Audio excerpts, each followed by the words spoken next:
ఈ ఉగాది రోజు ఖచ్చితంగా చేయాల్సినటువంటి పని, ప్రతి వాళ్ళు ఇంటి మీద ధ్వజారోహణం, ఒక అద్భుతమైనటువంటి ధ్వజాన్ని పెట్టాలి. ధ్వజాన్ని పెట్టిన తర్వాత మన అభ్యంగ స్నానం చేయాలి. తెల్లవారుజామునే అభ్యంగ స్నానం చేయాలి.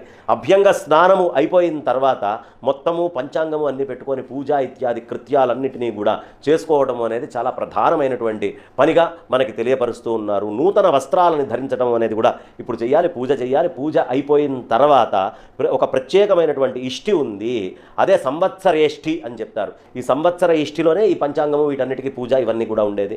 ఆ తర్వాత ఈ సంవత్సరం నుంచే ప్రపాదానము అనేది చేయాలి. ప్రపాదానము అంటే కుండలో నీళ్లు పెట్టి ఆ కుండలు అనేటటువంటివి దానం చేయాలి. చెత్తల చామరాల్ని అంటే గొడుగులు మనకి చక్కగా విసురుకుండే విసనకర్రల్ని దానం చేస్తే చాలా విశేషము అని చెప్తారు.